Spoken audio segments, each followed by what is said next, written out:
Hello नमस्कार प्यारे दोस्तों, कैसे हो आप लोग। उम्मीद करता हूँ कि आप सब एकदम बढ़िया होंगे। फटाफट से क्लास में एड ऑन हो जाइए ताकि क्लास को हम आगे बढ़ाएं।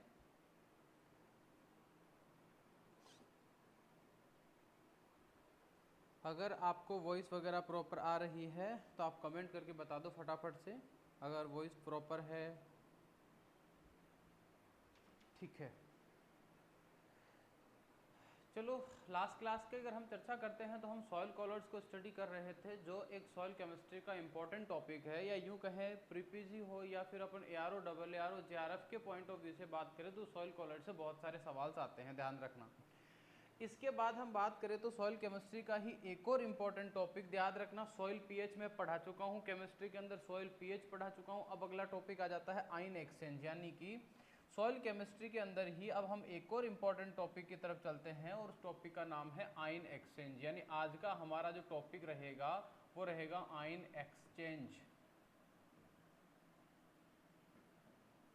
किसी भी टॉपिक को स्टडी करना है, अगर आपको पढ़ना है तो आपको बिल्कुल रट्टा नहीं मारना है, आप एकदम बेसिक से स्टार्ट कर दीजिए, एकदम आसान आसान शब्दों में उसको समझने की कोशिश कीजिए। मैं गारंटी लेता हूं कि उसको कभी भी आपको रटने की जरूरत नहीं पड़ेगी, या यूँ कहें कोई सा भी कॉम्पिटिटिव एग्जाम हो उसमें आपका एकदम से सवाल बन जाएगा, कोई दिक्कत वाली बात नहीं है। वैसे आयन एक्सचेंज पढ़ाने से पहले ही मिली इक्विवेलेंट का कंसेप्ट पढ़ा चुका हूँ, मोलरिटी पढ़ा चुका हूँ, मोलरिटी पढ़ा चुका हूँ, मोलर मास क्या होता है या मोलिकुलर वेट क्या होता है, इक्विवेलेंट वेट क्या होता है, ये सारी चीज़ें ऑलरेडी हमने केमिस्ट्री स्टार्ट करने से पहले पढ़ी थी, ताकि बार बार आपको ये चीज़ें पढ़नी नहीं पड़े। अगर हम बात करते हैं आयन एक्सचेंज की, तो आयन एक्सचेंज में हमें क्लियरली दिख रहा है कि हमने यहाँ दो वर्ड्स यूज किए हैं, पहला है आयन और दूसरा है एक्सचेंज।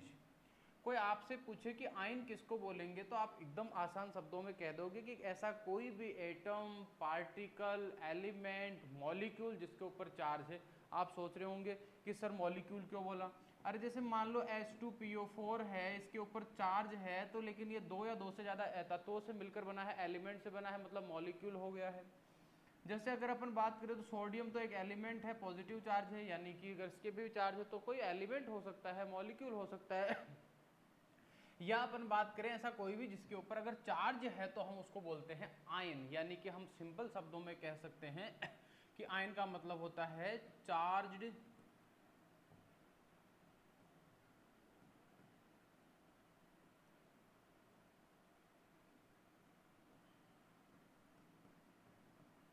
मॉलिक्यूल्स कह दो, एटम कह दो या पार्टिकल कह दो। दूसरा हमारे पास आ जाता है कि सर एक्सचेंज की बताइए, एक्सचेंज का मतलब क्या होता है। तो एक्सचेंज का मतलब एक तरह से यूँ समझिए, जैसे मान लीजिए दो इंसान है यहाँ पर, ये कोई भी ए आदमी है और ये आपके पास बी आदमी है, कोई भी दो पर्सन्स हैं। इसके पास एक 100 का नोट है ये अपने 100 का नोट इसको देता है और बदले में इसने इसको 50-50 के दो नोट थमा दिए। कितने के? 50-50 के दो नोट थमा दिए, लेकिन इनकी वैल्यू जब आप पाओगे तो वैल्यू तो वापस से क्या है, 100 की 100 है। यानी हम ये कह सकते हैं परस्पर इन दोनों ने एक दूसरे को अपनी जो थिंग्स थी, अपना जो पेमेंट था या रुपए था, वो क्या कर लिया, आपस में ले देकर एक्सचेंज कर लिया है। एक्सचेंज का मतलब होता है आप जो होता है आप इसको एक्सचेंज कर लो, आप अदला बदली कर लो, उसकी बात हम लोग कर रहे हैं। तो एक्सचेंज का मतलब होता है इंटरचेंज, यानी कि दो लोगों के बीच में जो चीजें चेंज होती है उसको बोलते हैं इंटरचेंज। देखो दो शब्द होते हैं, एक तो होता है इंटरचेंज, एक होता है इंट्राचेंज। याद रखना इंट्राचेंज का तो मतलब होता है, जैसे मान लीजिए ये कोई भी जैसे मान लीजिए आप अपने घर में ही कोई लेन देन कर रहे हो, यानी आपके घर के अंदर ही अगर कोई काम हो गया है तो आप कहोगे वो इंट्राचेंज है, एक फिक्स आपकी जो लिमिटेशन बाउंड्री है वहीं पर आपने एक्सचेंज किया है। और इंटर का मतलब होता है दो चीजों के बीच में, यानी दो अलग अलग घरों के बीच में कोई आदान प्रदान हो रहा है, उसको बोलते हैं हम लोग इंटरचेंज। इंटर के मतलब दो के बीच में होगा और इंट्रा का मतलब विथ इन वन, यानी एक के अंदर ही कोई ना कोई एक्सचेंज होगा।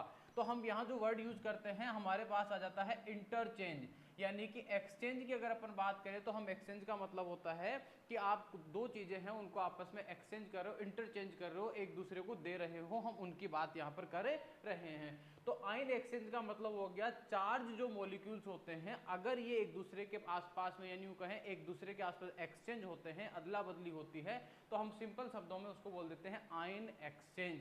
उम्मीद करता हूं कि ये बात आप लोगों को एकदम अच्छे से समझ में आ गई होगी या इसमें किसी भी प्रकार की कोई दिक्कत आप लोगों को नहीं हुई होगी। इसमें अगर आपको कोई इश्यू है तो आप लोग एकदम ओपन है डिस्कशन के लिए, बिल्कुल आप लोग पूछ सकते हो, ठीक है। तो एक्सचेंज का मतलब हो गया इंटरचेंज होना दो चीजों के बीच में, और आयन का मतलब हो गया चार्ज मॉलिक्यूल्स। इसका मतलब अगर डेफिनेशन बनाए तो क्या बनेगी सर? डेफिनेशन एकदम आराम से बन जाएगी कि जो चार्ज मॉलिक्यूल्स होते हैं, चार्ज एटम्स होते हैं, इनका आपस में जो एक्सचेंज होता है उसे हम बोलते हैं आयन एक्सचेंज। क्या बोलते हैं? Ion exchange. एक एग्जांपल देके समझाऊंगा।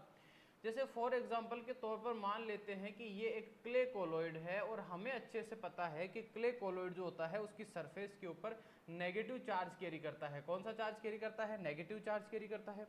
और इसी कोलॉइड की सरफेस के ऊपर हमें पता है जैसे सोडियम जैसे, या अमोनियम आयन के जैसे, या हाइड्रोजन हो गया, या कैल्शियम हो गया, ऐसे बहुत सारे पॉजिटिवली चार्ज जो आयन्स होते हैं वो आकर इसकी सतह पर बैठ जाते हैं। यानी कि ये क्ले कोलॉइड था, इस कोलॉइड की सरफेस के ऊपर नेगेटिव चार्ज था, और दूसरे आयन्स इसके ऊपर आकर बैठते हैं, और इसकी जो सरफेस के ऊपर यहाँ बैठने की जो क्रिया होती है उसके लिए एक वर्ड यूज किया जाता है, उसको बोलते हैं एडजॉर्प्शन। अब आप लोग ये नहीं कह सकते कि सर एडजॉर्प्शन क्या होता है, क्योंकि एडजॉर्प्शन और एक वर्ड होता है एब्जॉर्प्शन। ये दोनों वर्ड मैं आपको पहले ही क्लियर कर चुका हूं। एडजॉर्प्शन का मतलब होता है किसी भी मॉलिक्यूल या किसी भी पार्टिकल की सरफेस के ऊपर किसी आयन का एक्युमुलेशन होना या उसका कंसंट्रेशन, उसकी सांद्रता का बढ़ना एडजॉर्प्शन कहलाता है। लेकिन एडजॉर्प्शन के लिए एक वर्ड हमेशा यूज किया जाता है ऑन सरफेस, यानी ऑन द सरफेस। जो भी आपका पार्टिकल होगा उसकी सरफेस के ऊपर आके बैठेगा। लेकिन एब्जॉर्प्शन जो होता है इसका मतलब होता है विथ इन द सरफेस, यानी कि ये जो सोडियम है यहाँ नहीं रुकता है। अगर ये सोडियम पता चला कि यहाँ अंदर जाके बैठ गया है, इसका मतलब अब हम कहेंगे कि सोडियम का एब्जॉर्प्शन हो गया है। जैसे फॉर एग्जांपल सॉइल पार्टिकल्स के ऊपर आयंस का होता है एडजॉर्प्शन, जबकि याद रखना प्लांट्स जब इसको अपने सिस्टम के अंदर इनटेक करते हैं तो उसको हम बोलते हैं एब्जॉर्प्शन। उसको क्या बोलते हैं? उसको हम एब्जॉर्प्शन वर्ड यूज करते हैं। ये चीज आपको एकदम क्लियरली पता होनी चाहिए। तो एडजॉर्प्शन और एब्जॉर्प्शन दोनों को मैं पहले ही क्लियर कर चुका हूं। लेकिन इसी एडजॉर्प्शन का मतलब होता है किसी सरफेस के ऊपर इकट्ठा होना, लेकिन इसका ही एकदम उल्टा शब्द होता है डिजॉर्प्शन। क्या वर्ड यूज होता है? डिजॉर्प्शन। बोले सर डिजॉर्प्शन का मतलब? डिजॉर्प्शन का मतलब है कि ये सारे के सारे अगर आते हैं और इसकी सरफेस के ऊपर एक्यूमुलेट होते हैं, बैठ जाते हैं आकर, उसको हमने एडजॉर्प्शन कहा है। और मान लो ये एक एक करके यहाँ से हटकर वापस इसकी सरफेस से हट जाए और वापस चले जाए छोड़कर इसको, यानी यहाँ से रिलीज हो जाए, मुक्त हो जाए, तब उस वर्ड को बोलते हैं डिजॉर्प्शन। यानी ये एब्जॉर्प्शन और डिजॉर्प्शन वर्ड्स आपके लिए यूज किए जाएंगे। इसका मतलब आप लोगों को कंफ्यूज नहीं होना है। दूसरी एक और चीज याद रखना। बोले सर वो कौन सी है? वो आपको ये याद रखना है कि अगर आपको मैं एक चीज सिंपल सी पूछूं कि ये क्ले कोलॉइड है और इस कोलॉइड की जो सरफेस है उसके ऊपर नेगेटिव चार्ज है, क्या इस कोलॉइड की सरफेस के ऊपर कोई दूसरा जैसे H2PO4 आयन आके बैठ सकता है क्या? आप कहोगे जी सर नहीं बैठ सकता। मैं कहूंगा कारण क्या है नहीं बैठ पाने का? बोले सर इसके नेगेटिव चार्ज है और इसके भी नेगेटिव चार्ज है। इन द सेंस अगर सिमिलर चार्ज है तो ये कभी एक दूसरे को अटैक नहीं करेंगे, एक दूसरे को धक्का मारेंगे, एक दूसरे को रिपल्शन करेंगे। यानी हम क्लियर शब्दों में ये कह सकते हैं कि अगर चार्ज दोनों का सिमिलर है तो याद रखना फिर ऐसा नहीं होगा कि भैया ये आकर क्या करे, इसकी सरफेस पे बैठ जाए।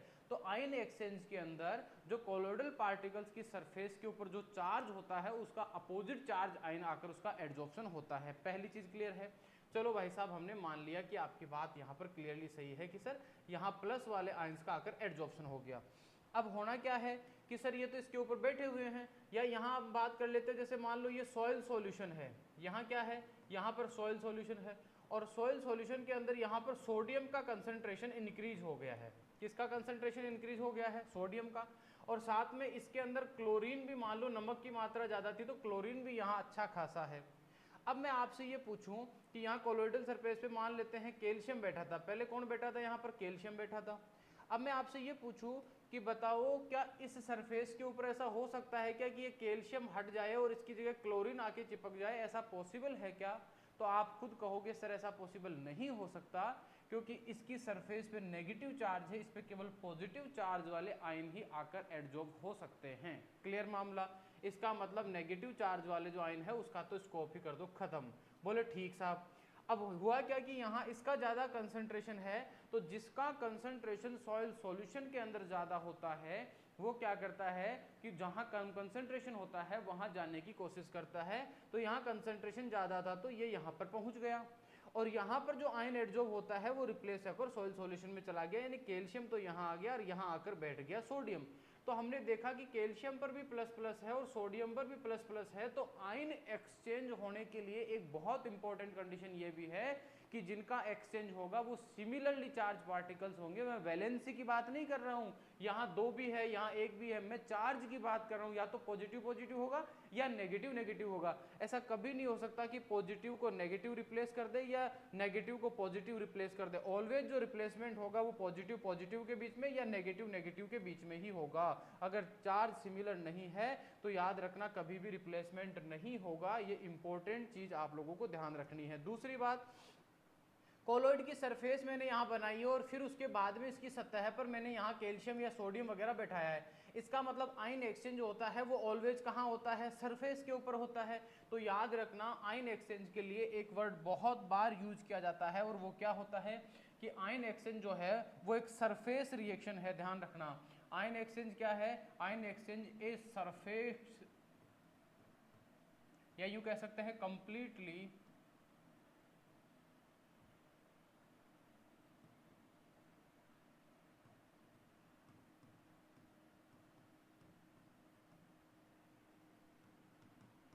तो पहली बात आयन एक्सचेंज जो है वो एक सरफेस रिएक्शन है। और दूसरा देखो ध्यान देना, ये कोलॉइड था, इस कोलॉइड के ऊपर यहाँ सोडियम का एड्जॉर्प्शन हो रखा है और मान लेते हैं कि जो सॉइल का जो सॉल्यूशन है उस सॉइल सॉल्यूशन के अंदर मान लो कैल्शियम की जो सांद्रता है या कंसंट्रेशन है बढ़ गया, तो इसके चेंज में क्या होगा कि ये कैल्शियम तो यहाँ सरफेस पे आ जाएगा और सोडियम यहाँ से रिप्लेस होकर सॉल्यूशन में चला जाएगा। तो इस तरह की कंडीशन बन जाएगी कि इस कोलॉइड की जो सरफेस होती है इस सरफेस के ऊपर ये जो आपका कैल्शियम आयंस है इनका एड्जॉर्प्शन हो गया और जो सोडियम है वो कहाँ चला गया? सोडियम आपका चला गया सॉइल सॉल्यूशन के अंदर। लेकिन क्या ऐसा भी हो सकता है कि सॉइल सॉल्यूशन में बैठा हुआ कैल्शियम वापस से यहाँ आ जाए और ये कैल्शियम वापस से सॉइल सॉल्यूशन में चला जाए? जी बिल्कुल, ये रिएक्शन दोनों डायरेक्शंस में चलती है और ऐसी रिएक्शन जो दोनों डायरेक्शंस में चलती है ध्यान रखना उसको बोलते हैं रिवर्सिबल प्रोसेस। यानी कि आयन एक्सचेंज जो है, पहली इंपॉर्टेंट चीज तो आयन एक्सचेंज क्या है? आयन एक्सचेंज एक टोटली सरफेस रिएक्शन है। और दूसरी बात जो आपको ध्यान रखनी है कि याद रखना जो आयन एक्सचेंज होता है ये एक रिवर्सिबल प्रोसेस है।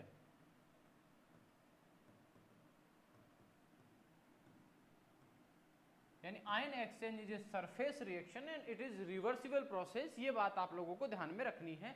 दोनों पॉइंट इंपॉर्टेंट है, एग्जाम में पूछा जाता है, दोनों का आपको ध्यान रखना है। ठीक है, अब बोले सर आयन एक्सचेंज को डिफाइन कैसे करेंगे हम लोग? सिंपल सी बात है, अभी थोड़ी देर पहले कहा था, सिमिलर चार्ज पार्टिकल या सिमिलर जो चार्ज आयंस होते हैं इनका जो परस्पर अंडरस्टैंडिंग से जो एक्सचेंज होता है उसको क्या बोलते हैं? आयन एक्सचेंज बोलते हैं। क्या बोलते हैं? Ion exchange. तो हम कह देंगे इंटरचेंज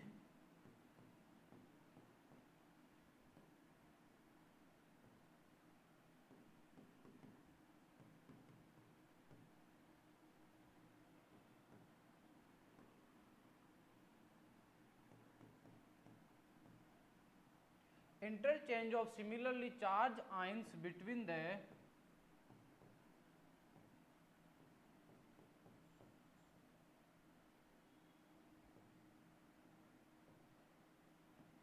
एक्सचेंजेबल फेज। यानी कि जो दो एक्सचेंजेबल फेज होती है उनके बीच में सिमिलर चार्ज वाले जो आयंस होते हैं उनका जो इंटरचेंज होता है उसको हम बोल देते हैं आयन एक्सचेंज। याद रखना यहाँ 3-4 जो वर्ड्स होते हैं मैंने यूज किए हैं, ये चारों पांचों शब्द जो है वो आपको एकदम क्लियरली होने चाहिए। पहली बात तो कि इंटरचेंज का मतलब एक जाएगा और दूसरा आएगा।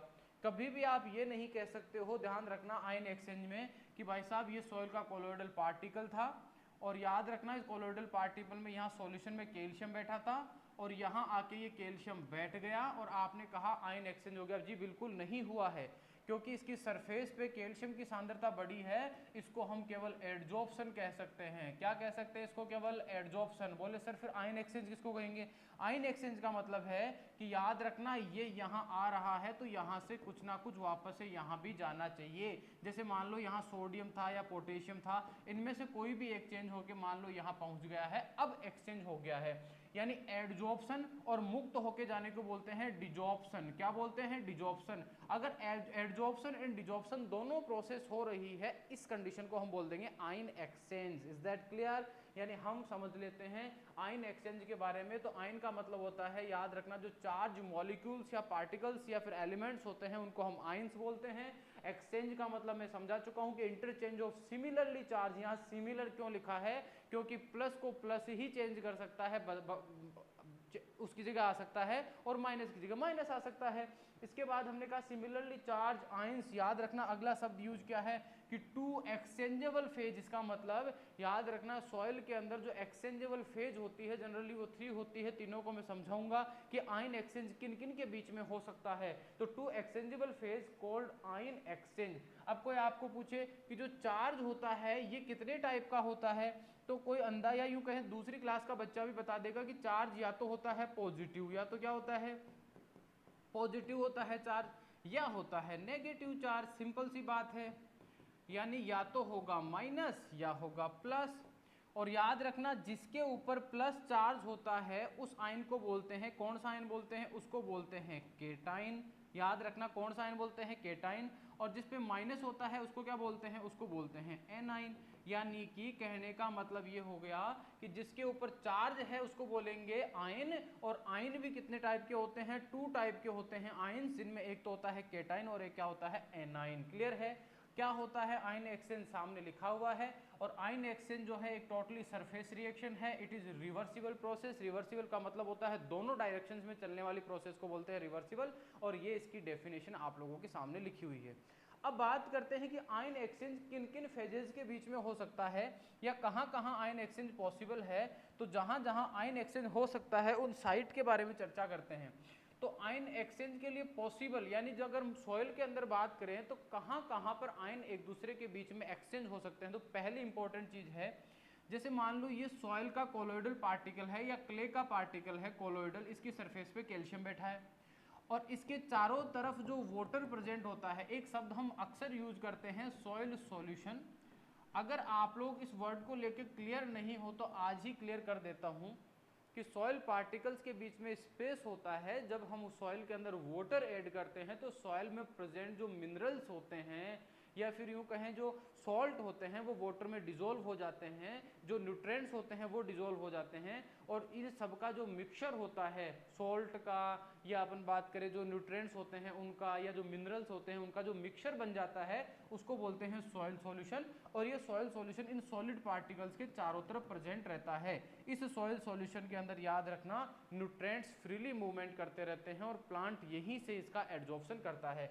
जैसे फॉर एग्जांपल के तौर पर मान लो यहाँ हाइड्रोजन प्रेजेंट है, इसका मतलब एक तो क्ले कोलाइड जो होता है ये तो सॉलिड हो गया, ये तो क्या हो गया? सॉलिड हो गया।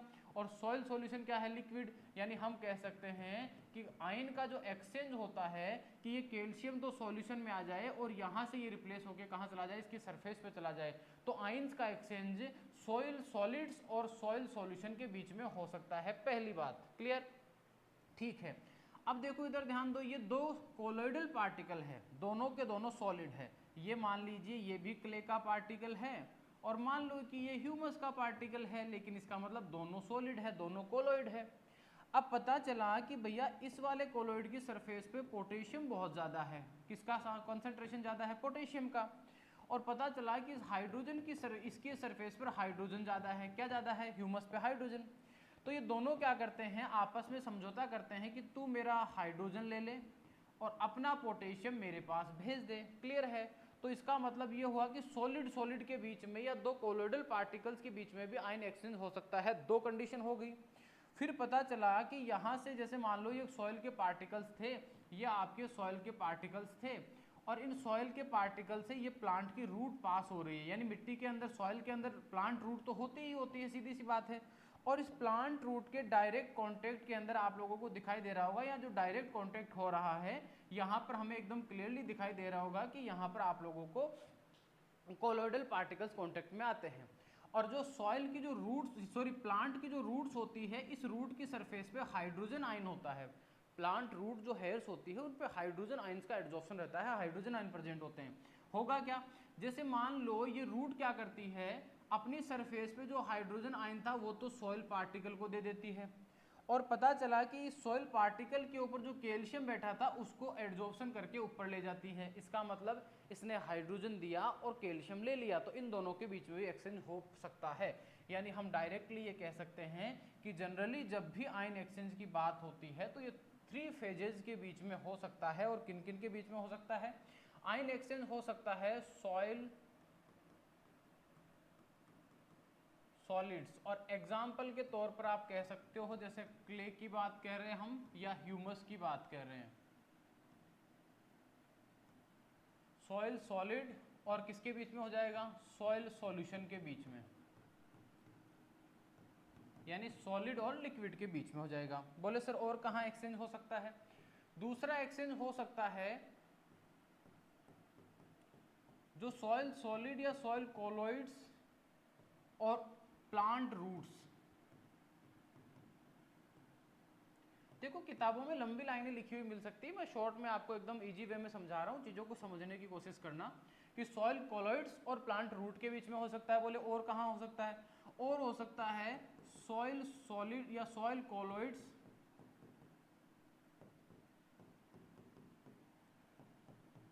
सॉइल कोलोइड्स, जिसको हम कह सकते हैं सॉलिड टू सॉलिड। एग्जाम्पल के तौर पर आप लोग बिल्कुल इस चीज़ को इस तरह से समझ सकते हो कि जैसे मान लीजिए ये क्ले का पार्टिकल था और इसके पास में ह्यूमस का पार्टिकल बना दीजिए, और अगर मान लीजिए ऐसा है कि इसकी पार्टिकल की सरफेस पे मान लीजिए पोटेशियम बैठा था और इसकी सरफेस के ऊपर मान लो हाइड्रोजन बैठा हुआ था, और इन दोनों ने कुछ नहीं किया, अपना जो आयंस थे उनको एक्सचेंज कर लिया। तो इसी प्रोसेस की हम बात कर रहे हैं कि ये इसको हाइड्रोजन दे दे और यहाँ से ये इसको पोटेशियम दे दे। क्लियर है? यहाँ प्लांट रूट का भी एग्जाम्पल मैंने दे ही दिया था, सॉइल सॉलिड, और इसका एग्जाम्पल देने की जरूरत नहीं है। तो जनरली इन 3 फेजेस के बीच में आयंस का एक्सचेंज हो सकता है, कोई इशू वाली बात नहीं है। तो आप लोगों को ध्यान रखना है साइट्स ऑफ आयन एक्सचेंज, कि किन किन साइट्स के बीच में आयंस का एक्सचेंज हो सकता है। इसमें कंफ्यूज होने वाले आप लोगों के लिए कोई दिक्कत नहीं है, एकदम इजी वे में आप लोगों को ये चीज़ मैंने एकदम क्लियर कर दी है। इसमें कोई डाउट है तो आप मुझे पूछ सकते हो, कोई दिक्कत वाली बात नहीं है। एडजॉर्प्शन डिजॉर्प्शन जो है उसके यहाँ पर भी कई बार डेफिनेशन पूछ ली जाती है। कैसे? कि अगर हमने पीछे जो यहाँ डेफिनेशन मेंशन की है, कई बार क्या आ जाता है कि adsorption and desorption of similarly charge particles on colloidal surface is called ion exchange, ऐसा भी क्वेश्चन पूछा जा सकता है। तो कंफ्यूज नहीं होना है, मैं आप लोगों को लिखवा देता हूँ, ये भी एक डेफिनेशन भी इसकी भी समझा देता हूँ। तो एडजॉर्प्शन क्या होता है आप लोगों को समझ में आ गया होगा। याद रखना आयन एक्सचेंज के लिए एक बहुत इंपॉर्टेंट फिनोमेना होता है एडजॉर्प्शन। ये होता है ए phenomena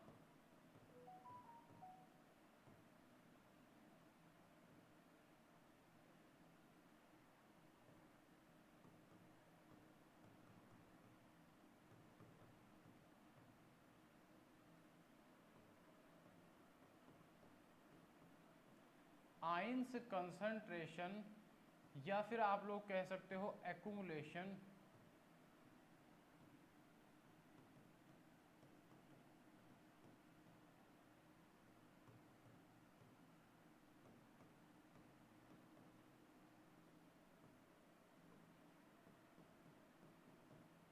surface of colloid.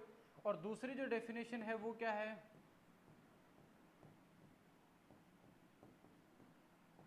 Desorption. Desorption का मतलब क्या होता है?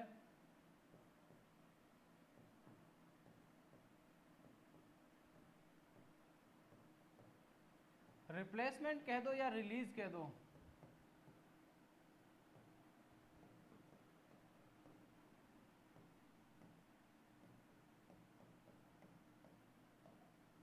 From colloidal surface. क्लियर है? यानी किसी भी आयन को या तो सरफेस से रिप्लेस किया जाए या फिर क्या हो जाए कि उसका वो रिलीज हो जाए, मुक्त हो जाए वहां से और कहीं दूसरी जगह चला जाए, उसको बोलते हैं डिजॉर्प्शन। और एब्जॉर्प्शन का मतलब होता है कि ऐसा फिनोमेना जिसके अंदर जो आयन्स होते हैं या तो उनका कंसंट्रेशन बढ़ रहा है या उनका एक्यूमुलेशन हो रहा है, यानी वो संग्रहित हो रहे हैं। कहाँ हो रहे हैं? बोले सर ये होते हैं कोलॉइड की सरफेस के ऊपर, इसको बोलते हैं एडजॉर्प्शन एंड डिजॉर्प्शन। ये दोनों के दोनों जो फिनोमेना है ये भी आप लोगों को क्लियर होना चाहिए, इसमें आप लोगों को कोई इश्यू नहीं रहना चाहिए, ठीक है। यह आपको क्लियर कर दिया है कि साइट ऑफ आयन एक्सचेंज यानी कि जनरली जो कहाँ कहाँ पर आयंस का एक्सचेंज हो सकता है उसमें कोई इशू है नहीं। और आप लोगों को एक चीज़ बैक करके मैं क्लियर कर देता हूँ कि यहाँ पर एक वर्ड यूज किया हुआ है सॉइल सॉलिड्स। क्या यूज किया है? Soil solids. या इसके लिए मैंने एक वर्ड यूज किया है कोलोइड्स।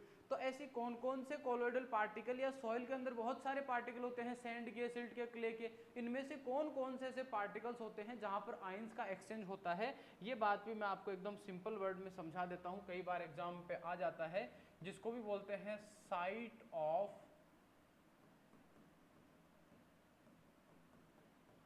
Ion exchange. वो फेज है बेटा, वहां साइट की जगह फेज ऑफ आयन एक्सचेंज कर लेना। ये साइट की बात करते हैं। साइट की बात करते हैं तो देखो याद रखना, एक तो आयन एक्सचेंज कहाँ होता है? आयन एक्सचेंज होता है क्ले एंड सिल्ट पार्टिकल्स पे। एक चीज समझने की कोशिश करना, जो क्ले होती है इसको कहा जाता है chemically active portion of soil. यानी कि सॉइल के अंदर जनरली 3 टाइप के पार्टिकल्स होते हैं, सैंड, सिल्ट, क्ले। उसमें याद रखना सैंड जो होता है उसके लिए कहा जाता है कि केमिकली वो एक्टिव होता ही नहीं है, उसका सरफेस एरिया इतना कम होता है कि उस पर केमिकल रिएक्शंस नहीं होती है। और केमिकल रिएक्शंस कहाँ होती है? जितना सरफेस एरिया कम होगा उतनी ही केमिकल रिएक्शंस क्या होगी? ज्यादा। इसीलिए याद रखना इस क्ले के लिए कहा जाता है केमिकली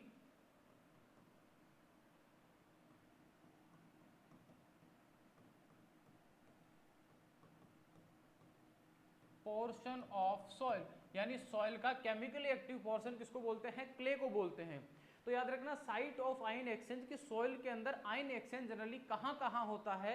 तो या तो ये होता है क्ले पे या ये कहां होता है? सिल्ट पार्टिकल्स ऑफ सॉइल, कि सॉइल के जो ये दो पार्टिकल्स हैं दो, इनके ऊपर होगा। क्लियर है? दूसरा कहां हो सकता है? बोले सर एक हो सकता है ये आपका ह्यूमस पार्टिकल्स पर। कहां हो सकता है? ह्यूमस पार्टिकल्स पर। ये भी एक कोलोइड है। या फिर याद रखना तीसरा किस पे हो सकता है? तीसरा हो सकता है कोलोइडल पार्टिकल्स। कौन से कोलोइडल पार्टिकल? देखो क्ले की साइज की अगर अपन बात करते हैं तो क्ले की साइज होती है, या आपको याद होगा, इसको बोलते हैं 2 माइक्रोन। क्या बोलते हैं इसको? 2 माइक्रोन से लेस देन अगर साइज है उसको बोलते हैं क्ले। मैंने क्ले पढ़ाया था तब क्ले के मायने भी पढ़ाया था कि क्ले एक टेक्सचरल क्लास होता है। क्ले का मतलब ऐसे पार्टिकल जिनका डायमीटर लेस देन 2 माइक्रोन होता है। यहाँ आपको पीछे याद तो होगा ही ना, क्ले एक मिनरल भी होता है। इसके 3-4 मायने होते हैं, ध्यान रखना। या इसको आप बोल सकते हो 0.02 mm भी कह सकते हो। क्लियर है मामला? लेकिन सिल्ट का साइज तो बड़ा है। तो जब हम कोलोइडल पार्टिकल्स के रेफरेंस में बात करते हैं तब हम क्या करते हैं? दोनों की साइज को मिला देते हैं और हम ऐसे बोल देते हैं कि ऐसे पार्टिकल जिनकी साइज जनरली 20 माइक्रोन हो। एक्चुअल में क्ले की साइज तो 2 माइक्रोन ही होती है। कितने माइक्रोन होती है? 2। लेकिन याद रखना ऐसे कोलोइडल पार्टिकल सॉइल के जिनकी साइज 20 माइक्रोन से छोटी होती है वो भी आयन एक्सचेंज का काम करते हैं सॉइल के अंदर। यानी याद रखना जिनकी साइज क्या होती है? colloidal particles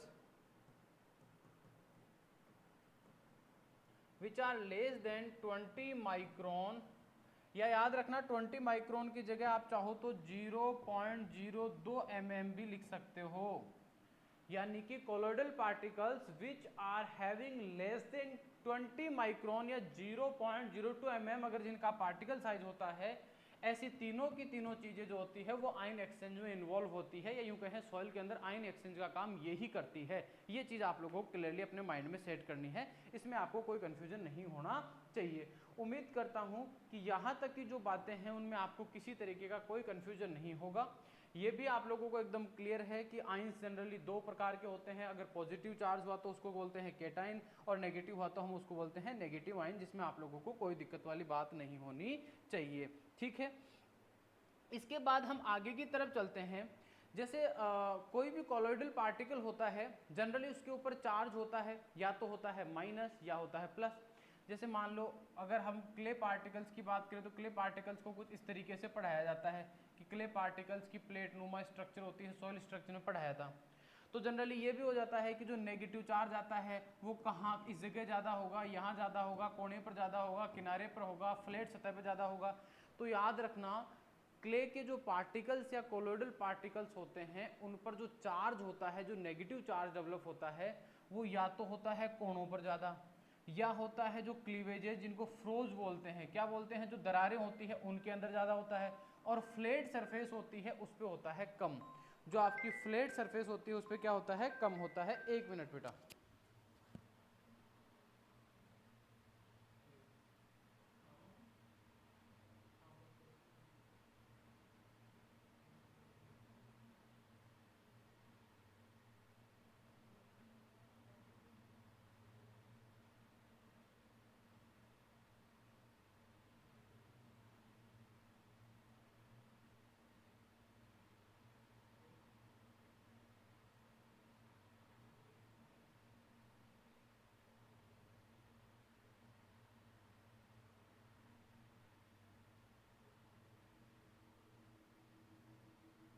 हाँ जी देखो, तो इसका मतलब हो गया कि जो फ्रोज होते हैं या जो जिनको अपन बोलते हैं दरारें होती हैं, यहाँ पर चार्ज ज्यादा होता है फ्लैट सरफेस के कंपैरिजन में।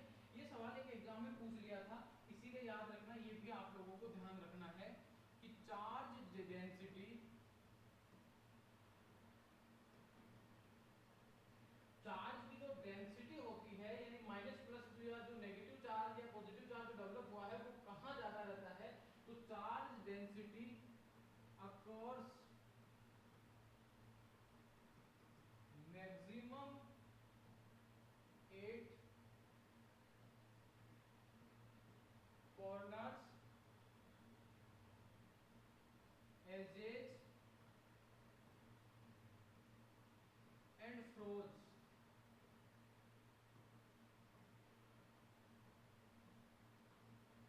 as compared to flat surface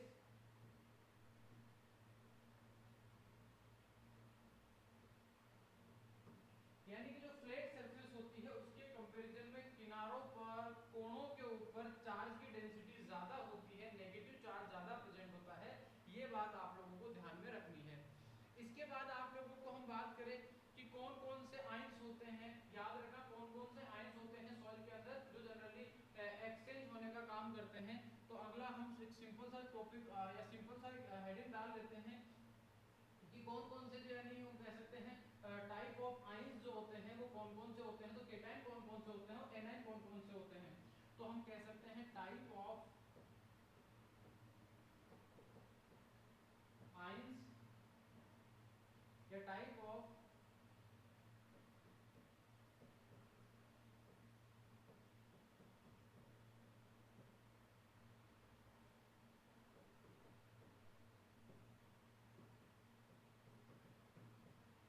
इस चीज को समझने की कोशिश करना, बहुत इजी सी एकदम आसान शब्दों में हम समझ सकते हैं और यहाँ से सवाल भी आता है, इसीलिए मैं इसको, इसमें वैसे कोई बड़ी बात नहीं है, बहुत आसान सा टॉपिक है, लेकिन याद रखना यहाँ से थोड़ा सा सवाल आता है। तो टाइप की बात करते हैं तो आयन दो प्रकार के होते हैं, जिनमें हमें एक तो पता है कि एक तो क्या होता है, एक तो केटाइन होता है, और दूसरा भी हमें पता है कि सर एक होता है एनाइंस। कौन से होते हैं, एनाइंस। तो जनरली सॉइल के अंदर कौन कौन से केटाइंस होते हैं जो एक्सचेंजेबल फॉर्म में होते हैं, एक्सचेंज होते हैं। तो आपको याद ही होगा कि जैसे कैल्शियम प्लस एक्सचेंज होता है, मैग्नीशियम 2 प्लस एक्सचेंज होता है, पोटेशियम प्लस एक्सचेंज होता है, हाइड्रोजन प्लस एक्सचेंज होता है, सोडियम प्लस एक्सचेंज होता है, अमोनियम आयन जो होता है ये भी एक्सचेंज होता है, एल्यूमिनियम आयन भी एक्सचेंज होता है। ये सारे आयंस होते हैं जो जनरली क्या होते हैं, एक्सचेंजेबल केटाइंस होते हैं सॉइल के अंदर। ये चीज आपको ध्यान में रखनी है। अब इनमें भी ध्यान रखना, दो तीन कंडीशंस की बात करते हैं हम कि इन सब आयंस के अंदर वो कौन सा आयन है जो सॉइल के अंदर सबसे ज्यादा एक्सचेंज होने वाला केटाइन कौन सा है। तो तो याद रखना, आपको मान लो सवाल पूछ ले कि डोमिनेंट केटाइन कौन सा है। डोमिनेंट का मतलब होता है प्रभावी, डोमिनेंट केटाइन इन सॉइल। तो याद रखना सॉइल के अंदर जो सबसे ज्यादा डोमिनेंट केटाइन होता है वो होता है कैल्शियम, यानी सॉइल में आयन एक्सचेंज के अंदर 80% भूमिका केवल किसकी होती है, कैल्शियम की अकेले की होती है। बोले ठीक बात है। डोमिनेंट केटाइन सामान्य नॉर्मल सॉइल की बात की है, यहाँ कौन सी सॉइल की, नॉर्मल सॉइल की। अब मैं आपसे ये कहूं कि आपकी सॉइल नॉर्मल नहीं है और मैं कहूं dominant cation in acidic soil, कि अगर सॉइल एसिडिक है तो उसमें कौन सा केटाइन डोमिनेट करता है, तो याद रखना या तो उसमें करता है एल्यूमिनियम और एक करता है हाइड्रोजन। यानी हाइड्रोजन और एल्यूमिनियम जो आयंस होते हैं जनरली ये डोमिनेट करते हैं एसिडिक कंडीशंस। अब आपको मैं कहूं नॉर्मल बता दिया, एसिडिक बता दिया, तो तीसरा भी आपके लिए इंपॉर्टेंट है कि डोमिनेंट केटाइन इन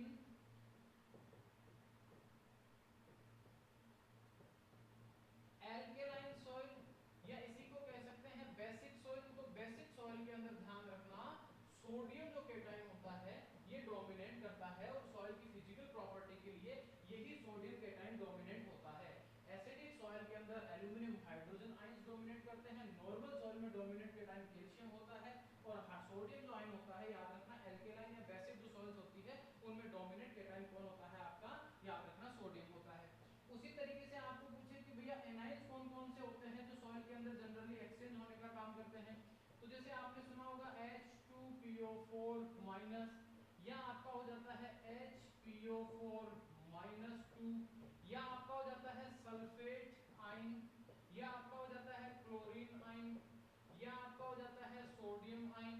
इसी तरह एक हो जाता है MOO4 माइनस मोलिब्डेनम आयन, एक आपका बोरोन आयन। ये जो आयंस होते हैं ये आपके सॉइल के अंदर डोमिनेंट एनाइंस होते हैं, या यूं कहें एक्सचेंजेबल आयंस के अंदर केटाइंस में एक्सचेंजेबल केटाइन यही है। और याद रखना एनाइंस, अगर हम एनाइंस के अंदर बात करते हैं तो ये इसके एग्जांपल है। आप लोगों को ये विशेष चीज ध्यान रखनी है, बहुत इंपॉर्टेंट पॉइंट है ये। आपको ध्यान रखना चार्ज की डेंसिटी कहां होती है, तो सर कॉर्नर पे ज्यादा होती है, किनारे पे ज्यादा होती है, एजेस जो होते हैं ना उनके ऊपर ज्यादा होती है। फ्रोज का मतलब होता है जो बीच वाला पार्ट होता है वहां होती है, और इन पार्ट्स के ऊपर चार्ज की डेंसिटी क्या होती है, ज्यादा होती है। और जो आपके टाइप ऑफ एक्सचेंजेबल आयंस होते हैं वो भी मैंने आप लोगों को केटाइन और एनाइन दोनों एग्जांपल के साथ यहाँ एकदम क्लियरली लिखवा दिया है, जिसमें आप लोगों को कोई भी दिक्कत हो तो आप बिल्कुल एकदम बेझिझक होकर ये सवाल पूछ सकते हो। एडजॉर्प्शन डिजॉर्प्शन क्या होता है ये भी हम लोगों ने समझ लिया है। माफी चाहूंगा वॉइस का इशू रहा होगा, ठीक है, क्योंकि मैंने इस पे ध्यान नहीं दिया। अब जो ये टॉपिक है इसमें ज़्यादा कुछ नहीं बचा है। अगर आपने ये सारी चीज़ पढ़ ली है, समझ ली है, तो कुछ बेसिक दो चार चीज़ें और हमको पढ़नी है और ये टॉपिक ख़त्म हो जाएगा। हमें आराम से समझ में आ गया है कि जो आयंस होते हैं, आयंस का टाइप कितना होता है। टाइप ऑफ आयंस अगर हम बात करते हैं, टाइप ऑफ आयंस, तो हमें पता है दो टाइप होता है, जिसमें एक तो हमने कहा केटाइंस और एक हमने कहा एनाइंस। अब आपको पता है कि आयंस का टाइप कितना है, दो, तो मैं कहूं आयन एक्सचेंज का टाइप कितना होगा, तो आप बेझिझक होके कह दोगे कि सर के आयन ही दो टाइप के हैं, तो आयन एक्सचेंज भी कितना टाइप का होगा, दो। एक तो होगा केटाइन एक्सचेंज और दूसरा कौन सा हो जाएगा, बोले सर दूसरा हो जाएगा एनाइन एक्सचेंज। तो कोई भी आपको कहे कि आयन एक्सचेंज कितने टाइप का होता है, तो टू टाइप का होता है, केटाइन एक्सचेंज और एक होता है एनाइन एक्सचेंज। इस चीज़ को भी एकदम इजी वर्ड्स में एकदम क्लियर कर देता हूँ। जैसे ये कोलोइडल पार्टिकल है, इसके ऊपर नेगेटिव चार्ज है, इसके ऊपर पॉजिटिवली चार्ज आयंस आकर एड्जॉर्प्शन हो रहा है, किसका, पॉजिटिवली चार्ज आयंस का एड्जॉर्प्शन हो गया है। सॉइल सॉल्यूशन के अंदर कोई दूसरे पॉजिटिवली चार्ज आयन थे, ये आयन इसकी जगह ले ले और ये एक्सचेंज होकर यहाँ चला जाए, इस प्रोसेस को बोलते हैं केटाइन एक्सचेंज, ठीक है। और सर एनाइन एक्सचेंज का मतलब क्या होगा, ये कोलोइडल पार्टिकल है और कुछ कोलोइडल पार्टिकल्स का हमें पता है कि उनके ऊपर negative charge, sorry positive charge develop हो जाता है, यानी इसके ऊपर नेगेटिव नहीं होता है, कोलोइड्स के ऊपर दोनों चार्ज होते हैं। कैरेक्टर पढ़ाए तभी मैंने समझा दिया था, यहाँ इसके ऊपर पॉजिटिव चार्ज है, तो बोले सर इसके ऊपर प्लस तो आके चिपकेगा नहीं, कौन आएगा, बोले सर इसके ऊपर एड्जॉर्प्शन होगा माइनस का। और सॉइल सॉल्यूशन के अंदर बहुत सारे माइनस वाले और भी आयन होते हैं, जैसे सल्फेट, क्लोराइड, ये बहुत सारे आयन होते हैं। तो इसमें क्या होता है कि ये नेगेटिव जो भी एनाइन है वो यहाँ चला जाएगा और यहाँ वाला इसकी जगह आ जाता है। तो इसका मतलब देखो ये भी माइनस, ये भी माइनस, ये भी माइनस, प्लस था, ये भी प्लस था। तो यहाँ पर आप देख रहे हो कि प्लस प्लस एक दूसरे को एक्सचेंज कर रहे हैं और यहाँ आप देख रहे हो माइनस माइनस एक दूसरे को एक्सचेंज हो रहे हैं। इस चीज़ को आप चाहो तो एग्जाम्पल के तौर पर इस तरह से भी समझ सकते हो कि जैसे मान लो ये केओलिनाइट आपका क्ले मिनरल है और इसके ऊपर ये प्लस चार्ज था और यहाँ पर ये H2PO4 जो होता है नेगेटिव आयन, इसका एड्जॉर्प्शन हो रखा है और एक यहाँ मान लेते हैं कि HPO4 का एड्जॉर्प्शन हो रखा है, ठीक है। और सॉइल के अंदर हमें पता चला कि क्लोराइड का कंसंट्रेशन अच्छा खासा बढ़ गया है और बदले में हमें पता चला कि ये क्लोराइड तो यहाँ आ जाता है और ये रिएक्शन कुछ इस तरीके की बन जाती है कि क्लोराइड की सरफेस पर यहाँ क्लोराइड आ जाता है, HPO4 माइनस आ जाता है, प्लस साथ में यहाँ पर जो एक H2PO4 था और एक क्लोराइड, ये दोनों तो पता चला कि सॉइल सॉल्यूशन के अंदर प्रेजेंट है। पहले क्या था, बोले सर पहले तो सॉइल सॉल्यूशन के अंदर केवल क्लोराइड क्लोराइड प्रेजेंट थे, लेकिन अब एक्सचेंज होकर एक फॉस्फेट भी आ गया है। तो हमने देखा कि एक क्लोराइड ने किस तरीके से फॉस्फेट को एक्सचेंज करके सॉइल सॉल्यूशन में भेज दिया है। इस तरीके से जो सिमिलरली चार्ज जो आयंस होता है इनका जो इंटरचेंज होता है उसको आयन एक्सचेंज बोलते हैं। और केटाइन एक्सचेंज की एकदम सिंपल डेफिनेशन हो जाएगी। बोले वो क्या हो जाएगी सर इसकी सिंपल डेफिनेशन हो जाएगी कि नेगेटिवली चार्ज आयंस का जो इंटरचेंज होता है आपस में उसको बोलते हैं एनाइन एक्सचेंज, एंड केटाइंस का या पॉजिटिवली चार्ज आयंस का जो इंटरचेंज होता है उसको बोलते हैं केटाइन एक्सचेंज। हमें अच्छे से पता है, कल की क्लास में हमने पढ़ा था कि जैसे जैसे पीएच वैल्यू बढ़ती है जो कोलोइडल पार्टिकल्स होते हैं उन कोलोइडल पार्टिकल्स के ऊपर नेगेटिव चार्ज बढ़ता है। क्यों बढ़ता है? क्योंकि पीएच बढ़ने पर यहाँ OH माइनस की सांद्रता बढ़ती है। जो आपको पता हो तो सिलिका के साथ जो OH था उसको तोड़ के ले जा रहा था और ऑक्सीजन पे माइनस आवेश बढ़ रहा था। और याद रखना, क्या मैं ये कह सकता हूँ कि जैसे जैसे पीएच बढ़ता चला जाएगा वैसे वैसे कोलोइड्स के ऊपर नेगेटिव चार्ज होता है वो भी बढ़ता चला जाएगा? क्या ये कह सकता हूँ? जितना ज़्यादा नेगेटिव चार्ज होगा उतने ही ज़्यादा पॉजिटिव आयंस चिपक सकते हैं और उतना ही ज़्यादा क्या होता है, केटाइन एक्सचेंज होता है। यानी पीएच वैल्यू बढ़ने पर केटाइन का एक्सचेंज क्या होगा, बढ़ेगा। इसके फैक्टर्स को मैं आपको इस तरीके से समझाऊंगा कि कोई कंफ्यूजन रहेगा ही नहीं, टेंशन लेने की बिल्कुल ज़रूरत आप लोगों को नहीं है, ठीक है। चलो, आई होप कि यहाँ तक की जो बेसिक चीज़ें थी वो आपको समझ में आ गई होगी। लेकिन याद रखना, पीएच बढ़ रहा है इसका मतलब आपकी कंडीशन कैसे हो रही है, बेसिक। और बेसिक कंडीशन जैसे जैसे बढ़ती है वैसे वैसे केटाइंस का जो एक्सचेंज है वो बढ़ता है। इसीलिए याद रखना, केटाइन एक्सचेंज को बेसिक एक्सचेंज भी कहा जाता है। और हमें पता है एनाइन एक्सचेंज होता है कोलोइड्स के ऊपर प्लस चार्ज कब आता है, जब पीएच वैल्यू घटता है या सॉइल एसिडिक हो जाती है तब जाके उस पर पॉजिटिव चार्ज आता है। इसीलिए एनाइन एक्सचेंज को एसिड एक्सचेंज भी कहा जाता है। इन दोनों के नाम है, हो सकता है आपने कभी पढ़ा नहीं होगा, लेकिन याद रखना इसको बोलते हैं बेस एक्सचेंज प्रोसेस। यानी कि केटाइन एक्सचेंज का दूसरा नाम बेस एक्सचेंज होता है और एनाइन एक्सचेंज का होता है एसिड एक्सचेंज। यानी कई बार एग्जाम में आ जाता है कि which one of the following process is called base exchange process और which one of the following is called acid exchange process. में कोई दिक्कत आप लोगों को नहीं होनी चाहिए। अब वही सेम देखो, अलग से तो पढ़ाऊंगा नहीं यहाँ पर कि केटाइन एक्सचेंज जो रिवर्सिबल प्रोसेस होती है, टोटली सरफेस रिएक्शन होती है। बेटा आयन एक्सचेंज में एक बार करवा दी, बात खत्म। केटाइन और एनाइन दोनों के दोनों टोटली सरफेस रिएक्शंस होती है, टोटली एक प्रकार की केमिकल रिएक्शंस होती है। और इन सबसे इंपॉर्टेंट ध्यान रखना कि इनमें भी वही तीनों स्टेप होती है कि सॉलिड सॉलिड के बीच में, सॉलिड रूट के बीच में और सॉलिड सॉइल सॉल्यूशन के बीच में, वही तीन प्रकार का एक्सचेंज इनके अंदर भी होता है। ये बात आपको अपने माइंड में एकदम अच्छे से सेट कर लेनी है, जिसमें किसी प्रकार का कोई कंफ्यूजन होना नहीं चाहिए। आई होप यहाँ तक आपको किसी तरीके की कोई दिक्कत नहीं है। चलो, केटाइन एक्सचेंज की जब डेफिनेशन की बात करेंगे तो हम क्या कहेंगे, हम कहेंगे कि किसी केटाइन का एड्जॉर्प्शन होना सरफेस पे। कैसे कहेंगे, बोले सर ये कोलोइडल पार्टिकल था, ये दूसरा कोलोइडल पार्टिकल था, और इस कोलोइडल पार्टिकल जो एक कोलोइडल पार्टिकल था इसकी सरफेस पे सर कैल्शियम बहुत सारा था। क्या था? बहुत सारा कैल्शियम। और इसकी सरफेस पे था सोडियम। तो यहाँ से हमने देखा कि सर ये जो सोडियम था ये यहाँ चला गया और ये कैल्शियम यहाँ आ गया। इसका मतलब हम क्या कहेंगे, सोडियम जब यहाँ गया तो इस सोडियम का क्या हुआ, बोले सर इसका तो एड्जॉर्प्शन हो गया। और कैल्शियम जब यहाँ से मुक्त हुआ, रिलीज हुआ, तो उसका क्या हुआ, बोले सर डिजॉर्प्शन हो गया। तो क्या मैं डेफिनेशन में ये कह सकता हूँ कि adsorption and desorption of cations on surface of colloid is called cation exchange? बिल्कुल कह सकता हूं। या फिर आयन एक्सचेंज की जो डेफिनेशन थी सिमिलरली वैसी डेफिनेशन भी लिख सकते हो, तो मैं लिख सकता हूं यहाँ पर एग्जैक्टली क्लियरली, कोई इश्यू नहीं है। सेम वही मतलब है, अलग अलग डेफिनेशन, मतलब समझ में आना चाहिए। Adsorption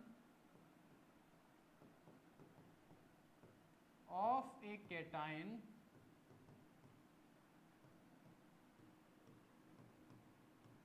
on surface of colloid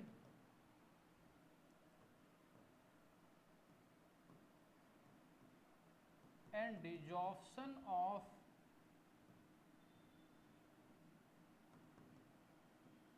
another cation from main surface of colloid is called cation exchange.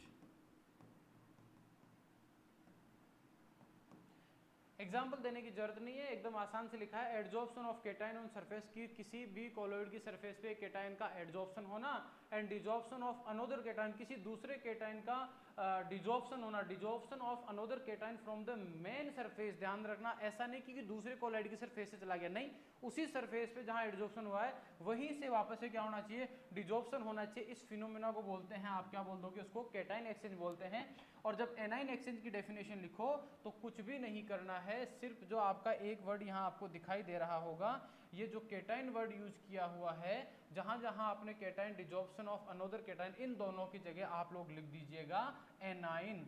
यानी कि हम सिंपल शब्दों में ये कहना चाहते हैं कि adsorption of an anion on surface of colloid and desorption of another anion from the main surface of colloid is called anion exchange, and this process is also called as acid exchange. इसका कारण क्या होता है, इसका कारण ये होता है, याद रखना इसको एसिड एक्सचेंज क्यों बोलते हैं, उसका कारण ये होता है कि जब जब पीएच वैल्यू रिड्यूस होती है, देन एनाइन जो एक्सचेंज होता है, शॉर्ट में इसको आप अब ए ई ही पढ़ोगे, क्या पढ़ोगे इसको, ए ई पढ़ोगे। तो जैसे जैसे पीएच वैल्यू इंक्रीज डिक्रीज होता है, याद रखना एनाइन एक्सचेंज यहाँ बढ़ता है, इसीलिए इसको एसिड एक्सचेंज बोलते हैं। और बेस एक्सचेंज कहने का कारण होता है कि जैसे जैसे पीएच वैल्यू बढ़ता है वैसे वैसे ही, ध्यान रखना, आपका जो केटाइन एक्सचेंज होता है वो आपका बढ़ता है, इसीलिए इसको बोलते हैं base exchange. These are the conceptual questions. और याद रखना कल की क्लास में जो नेक्स्ट क्लास होगी उसमें हम पढ़ेंगे cation exchange capacity, factors affecting the ion exchange. याद रखना एक और इम्पोर्टेंट टॉपिक जहां से सवाल पूछ लिया जाता है, बहुत अक्सर जो है नेक्स्ट क्लास में हम डिस्कस करेंगे, अक्सर सवाल पूछ लिया जाता है, और वो क्या पूछा जाता है, वो पूछा जाता है फैक्टर्स अफेक्टिंग आयन एक्सचेंज। अब कई बार क्या होता है, आयन एक्सचेंज के फैक्टर हो जाते हैं, कई बार हम उन्हीं के आयन जो फैक्टर्स होते हैं उनको केटाइन एक्सचेंज के बोल देते हैं, कई बार उन्हीं को हम बोलते हैं एनाइन एक्सचेंज के। अरे जब आयन एक्सचेंज पढ़ लिया तो ये दोनों इसी के अंदर आ जाते हैं, समझने का फेर है, आप समझोगे चीज़ोगे तो एकदम ईजी हो जाएगी, कोई दिक्कत वाली बात नहीं है।